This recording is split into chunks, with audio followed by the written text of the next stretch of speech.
Mr. Akers, again, thanks for making the trip out here to Washington, D.C., and for representing Iowa small business. As you know, the TCJA provided significantly higher exclusions from the estate tax for families dealing with the death of a loved one. This is an issue that impacts our farmers, business owners in capital-intensive industries, and owners like yourself who have built a successful enterprise that your family helps to operate today.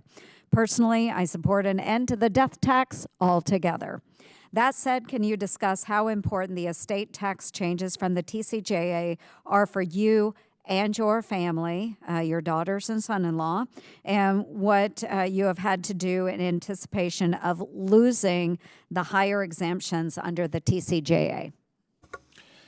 Bottom line is we're stimulating the economy by hiring really smart CPAs and attorneys to try and figure out a way to do this without letting our daughters lose it. I'm very passionate about this. I'm a farm boy from Iowa that comes from very little. And we've built up a really good business over the years with one intention, and that is to have something to pass down to the next generation. That's going to happen. The only question is, what will Congress do to help allow us to make that happen without the kids taking on multi-millions of dollars in unnecessary loans?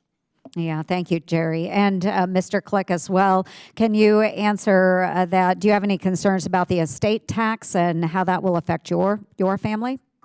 Yeah, absolutely. We do have a plan in place, but just removing the estate tax, the survivor's tax, would give me a lot more peace of mind. Yeah, thank you. We have 3 children just now coming into a phase of their lives where they might be interested in the business.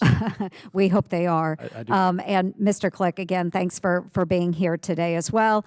The changes to bonus depreciation and immediate expensing in the TCJA were transformative, and nearly every Iowa-based manufacturer I've spoken to has made it clear how important it is to them in ensuring they can maintain and expand their operations.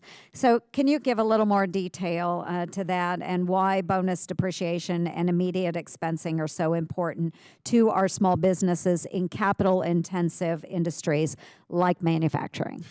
Yeah, the equipment is very expensive. It is something that is a great asset for many, many years, but it does wear out over time, and you need to replace it, you need to repair it. And if you're a business like Patriot, where you're intent on expanding, new locations require a completely new set of equipment. Our most recent factory was created down in Houston, Texas. It was about a $2 million investment. Most of that's 4 Haas CNC machine centers, 5 Haas CNC machine centers, and all the other support equipment that goes with that. Being able to deduct that immediately makes it a lot easier for us to look for the next location.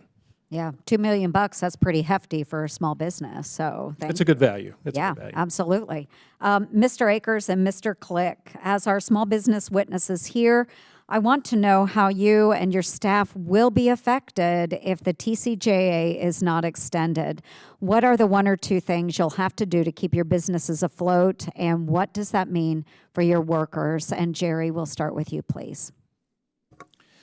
Yes, as I mentioned before, there is a limited amount of money to go around in a small business like ours, so we have to make decisions about it. If this is not put back in place, frankly, that money will end up coming from our employees at some point in time, and only that it will slow down improvements in wages and it will slow down the improvements in benefits. So, again, we want to be able to do both. We want to be able to continue to modernize and grow and expand, and take care of our employees, but we cannot do both without the help of the TCJA. Thank you. And Mr. Click? Yeah, the tax hike on them personally is probably the first thing that everybody's going to feel, but it will slow down the acceleration of the business. I mean, over the years, we've added benefits. When we started, we had no health insurance. We had no 401k. We have both of those now. We have funds set aside for the employees. We pay bonuses every year. There's only one pot of money for this, and this is a component that will help make sure that we manage that pot of money appropriately, and for the employees, and for the work family, and for the company. And thank you both. And Mr. Chair, I just want to note that both of them have responded that much of the return that they get from the TCJA, they are rolling right back into their employees, whether it's wages, benefits, bonuses. So thank you both for representing our small businesses today, and I yield back.